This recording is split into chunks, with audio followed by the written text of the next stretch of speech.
Surrender to the moment. Surrender to life as it ebbs and flows. This is something I'm trying to embody daily. That life is for me. That my journey is here and now. And within every moment and situation, there are lessons I can absorb and grow from. What is for my ultimate good will come. That's my position and stance. And it's one that brings me internal power, because there is no resistance, no struggle against what is, and that is my freedom. Hello and welcome to my YouTube channel, and welcome to the first ever video on my YouTube channel, which is this one. I've got the time to show my love what it's all about. I guess because it's my first, I should probably introduce myself. My name is Bridget. We are currently living in a jungle, apparently. Can we just take a moment? Gorgeous. We're currently in East Texas, in the middle of nowhere in the country, and we just kind of moved here on the whim.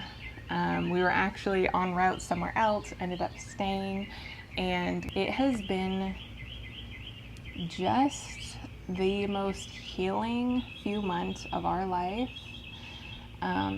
It's just been everything we have needed on our journeys, and I know for a fact that it has been because we have been able to bask in the beauty of just being still in nature, and it's just been wonderful. I am a certified holistic nutritionist and herbalist, and so a lot of what I'm going to even be talking about or sharing with you on this channel is going to be woven in with learning what it means to truly be whole in your health.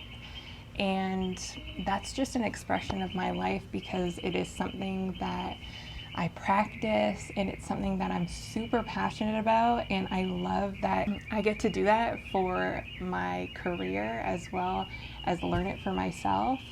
And what I focus most on in my studies is how our mental health, emotional health, and spiritual health impact our bodies. So that's really my sweet spot, where I'm most passionate about learning and teaching and even just becoming within my own life, is overcoming fear, anxiety, stress, depression, all of those things that can grip us in society and almost be the norm for the most part, but really learning how certain practices and rituals can really help you to step into the healing that you need for your mind, spirit, and emotions, and how deeply those things impact your physical state and your body. I could go on and on and on, but that's for a later day. Today, I really wanted this first video to be talking about something that has impacted me on a really deep level, and that is my journal practice. This is something that is near and dear to my heart, and these practices have really helped me to step into my truest self. And so I just wanted to share them with you. I really started journaling, I would say diarying. Okay, let's not say that. Let's not make that a word. I really started journaling as a preteen, I guess, middle-aged. I mean, okay, I am not going to be able to get through this because I'm sweating, I'm all over the place, I'm saying diarrheaing or something. Okay, so I really started my journal practice, I would say, when I was in middle school. Not middle-aged, I was in middle school, and back then it was more of like the Dear Diaries, this boy looked at me, will he ask me to the dance, you know, just all of those kind of things. But that's pretty much where it all started for me, and it just kind of, from there, it was, you know, more of those innocent diary days. And when my journaling practices really became a pivotal practice in my healing, in my mental health space was in 2017. My husband and I lost our baby girl, Sage. Love her forever and always. But she passed away 8 hours after she was born, and it rocked our world. It changed our lives forever. It was the hardest thing I've ever had to walk through in my 29 years of living. And there's still a lot of things within my grief and within losing Sage that I'm still on the journey to healing. Time does not heal, it's what you do with the time that can allow you to fully heal. So for me, journaling became a really key part within my healing and grief. And how that really started was it became my safe space to vent, to just be like brutally honest about where I was at, how I was feeling, just a place where I didn't feel judgment, I didn't feel shamed. I could come and talk about how angry I was, how sad I was, how it was so unfair when I was looking at other people's lives and my life, and in the depths of despair, I was able to get all of those thoughts and emotions out of me. And at that time, when I was journaling like that, it was actually not on pen and paper. Like, I wasn't journaling like I did do today. I was journaling in my notes tab, and all of those were locked. So you have to have a password to access them, because I was like, this is for me. This is my safe space. This isn't for anyone else to process or read. I just needed a space where I could let loose on every thought and emotion that came out. And I started to tangibly feel the release that would happen when I would get those emotions out, especially just those hard, angry, painful emotions that were so honest for my experience at the time. You need to really be able to have a way to release those emotions, and there's so many different ways that emotions can be released, but for me that was just my tangible way of me to me. It helped me to even build trust in my relationship with myself, to be able to witness myself, to see myself, to say, hey, I see you, I love you, I understand you, from me to me. Because that's the beauty as well. Like, you know, even as I'm growing and getting older, I'm really understanding what it means to have self-love and to love yourself. Self-love can be this like slogan popped on every wellness thing, and it's like, what does self-love even mean? But I have learned what true self-love is for me is coming to the realization that we are all in this world having this experience, and our perception of our experience in reality is through our lens. It's through our belief systems, it's through our identity, it's through how we were raised, what we were taught, the culture we grew up in, the society we grew up in. And that's our lens of the world. That's how we perceive everything that's happening. And that's same for every other person. We're all perceiving things through our lens. So when two people perceive the same thing at the same time, they're not seeing it the same. And so when you have that understanding, then you can really understand the gift it is to love yourself and to say, hey, even if no one understands you on this planet, because at the end of the day, no one truly can understand you like you can, because you are experiencing your own perception of your life. So then why don't you give yourself that understanding and love and kindness and grace? And that just even has helped me at least to cultivate a better relationship with my thought life, how I speak to myself. That I'm like, hey, I'm not down with tearing myself down, because this relationship with myself is so sacred, and I want to learn how to trust myself. And in order to do that, I have to love myself unconditionally. witness myself, witness my experience, and really, be able to be that safe space. And so my cultivation of my own relationship with myself and being that my own best friend in a way was really started in that early season of my grief, being able to release my emotions within my form of journaling at that time. And since then, it's been like a real evolution of how I journal up until now, 4 years later almost. I have such a deep relationship. Like, my journal is such a spiritual practice to me and has become a place where really like my subconscious speaks to me. So the pieces of me that are deep down, and if you maybe aren't familiar with the word subconscious or have heard it but are like, what is that? What's a subconscious even mean? Think of it like this. My conscious mind, your conscious mind, is what is thinking, it's what's perceiving what's around you, it's the thoughts that are going on in your head. And your subconscious mind is what is deep within you. So it's not necessarily the thoughts that are happening day to day, but it is the belief systems that are built into you. So, say from a very, very young age, you were taught not to trust yourself or not to trust other people or a certain category of people. And it wasn't blatantly told to you, but there were little things throughout your life where you were taught that. So it's like this small thread of beliefs and even identities, how you perceive yourself, how you perceive the world, how you perceive others.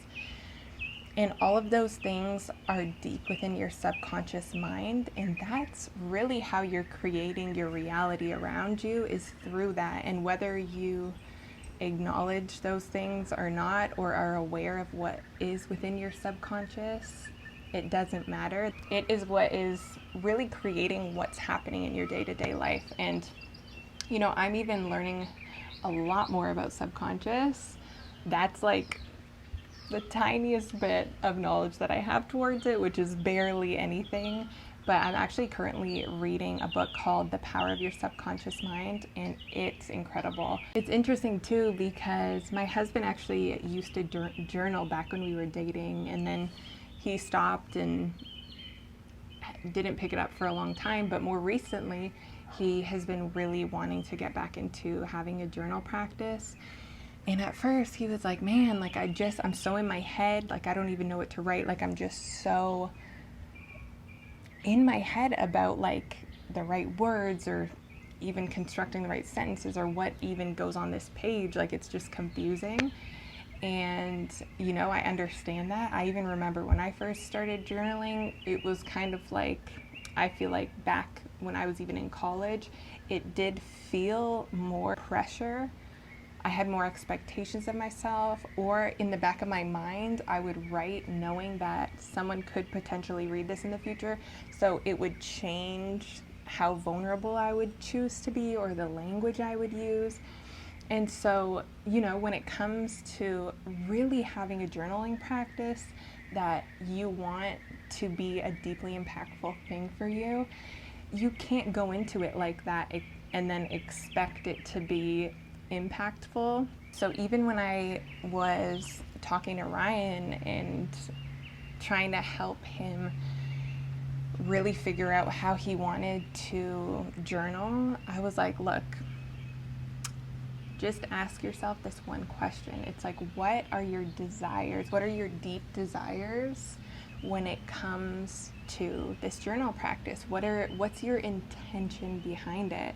And if your intention is for an end result, to be better, to have a better business, or then at the end of the day, you're doing it as a means to an end, and you can't be present in that practice. So I know when it comes to why I journal and my intentions behind it is really just to connect deeper with myself, to really strip off the layers of identity and concepts and beliefs that are just layered over us year after year after year, and find who I am again, the being that represents me, my spirit, my soul. That's the real me. It's not all these things layered on top. It's not how I look, how I talk. It's not what I do for work. It's the truest essence of who I am. I can find that by just simply being and being honest and true to myself. And so when it comes with my journaling, it's like that's my intention, to connect with my deepest self, not to gain anything, not to build my business better, which all will come along with it when you are living your truest, most authentic life. But woo, so that's something you want to ask yourself when it comes to building any rituals, routines, or practices in your life. It's what are your intentions behind that? Because your intentions are going to create the result. I feel like that's something that even will help the journaling practice to feel more authentic to you, is getting deep into what your intentions and desires are when it comes to it. Because if you're reminding yourself, no, this is to connect with me, to be a safe space for myself, to allow myself to build a personal relationship and feel more free, then you won't be as in your head. Because when you continually remind yourself of that, you'll be able to execute in that way, in that space, in that mindset, without thinking of other people or what someone's going to think if they see it. Or that doesn't matter, because at the end of the day, if your mind is always obsessed with that, of thinking of what others are going to think, or really putting those expectations on yourself, you're never going to connect back to your truest self, because you're always looking outwards first when you need to look inwards. And just like I was saying, how my journal practice really became my outlet and my safe space, that's what I encourage you to do if you decide to journal, is be free. Let it be whatever you want. So this is my journal at the moment. I personally like to buy sketchbooks because I like a blank page. I don't want rules. I don't want lines. I want to feel free in my writing. And so even for me, I like to, at the front of my journals, really write what this journal means to me and my intentions for it to be a safe space, to connect me to my spirit, all those things. And then it's cool, make it yours. Like sometimes, let me see, sometimes I write the whole page. Like I'm talking from top to bottom. There's words everywhere. And then some days, this is 3 words, 1 sentence. That's it. And that's all I needed to get out that day. And every day is different, and I allow myself to release anything I need. And sometimes if I don't feel that I have anything to say, I also, alongside my journal practices in the morning, I meditate and I read. I even use my book as a prompt, or if something stood out to me big time in my book, I will just verbatim write a quote out. And it's really cool because I have these journals that And it's really cool because I have these journals that I can look back on. I mean, usually this will probably last me a few months, but it's really cool because I have so many of these in my closet that I can look back on and really see where I was at that time. And I also, because this has been a practice I've been doing for so long, I feel so deeply in tune with my spirit when I write. Like when I'm writing, sometimes I don't even know what I'm saying. I just write, and then I'll go back a couple days later and it's like I'm speaking to myself that day. So it's like I'm writing it down one day, speaking to my future self, and when I pick it up, it's so impactful. And so even having that relationship with myself through this journal has been so beautiful to witness and be a part of. And I just love stuff like that. I'm so passionate about really chasing a fulfilling life, which at the end of the day just comes down to being embedded in your truest self, finding your truest self, letting go of everything else, and yeah, rediscovering life that way. I also am a very big person on practices and rituals and routines.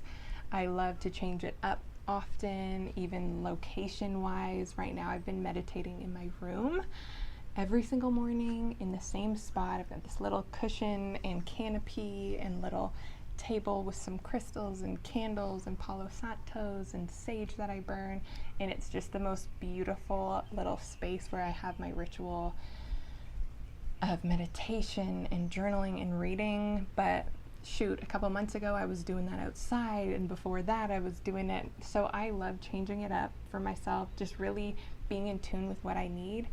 And the crazy thing is, whether you are aware and mindful of it or not, you are already creating rituals and routines in your life.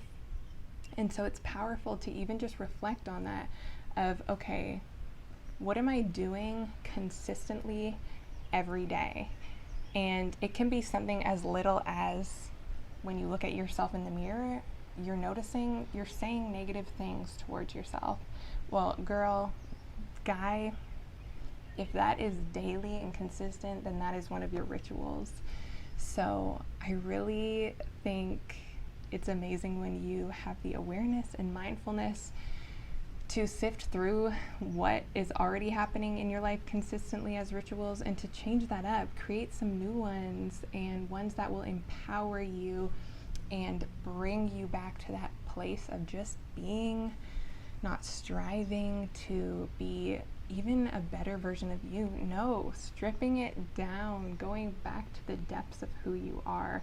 I think there's this illusion that like you have to like be getting better, like that everything you do will make you into this better person. But even that language, and hey, if that language sits with you and is good, then that's awesome. But for me, I like to see it more as, no, I'm undoing things and sitting back into who I truly am.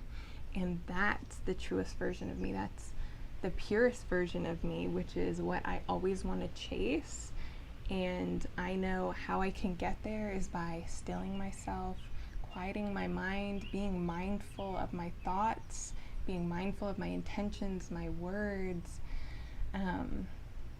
Yeah, and it's a beautiful thing. And I'm someone who, I love stillness. I could just sit and breathe and sit and breathe. I need like a t-shirt that says that. I could just sit and breathe and sit and breathe. Sit and sit and breathe. Okay. I am so glad that you are joining me on this YouTube channel. I'm serious. Like, I am so serious because I think it's really beautiful when you can find someone you connect with. And hey, I'm not even saying you're connecting with me. If you're not, no worries. But if you are, hit that subscribe and let's do this life journey together. I have found it quite hard to find people on YouTube. I feel like YouTube doesn't make it very easy to find new users. I have found a few that I really, really connect with, and I'll even, you know what, in the description box, I'll link 4 or 5 of my favorite YouTube channels, just in case you need some new ones to find and subscribe to. But also with this channel, if you connect with this and you're like, girl, I connect and I'm down for this journey, then share this with your friends, share it with your social media, like this. And I think, yeah, I just love meeting like-minded people. And so say hello. Sending so much love to you. I'm gonna probably go find my husband and see if we have any wine, watch the sunset soon, and have a great evening. So I will see you all, hopefully, in my next video. Okay, bye.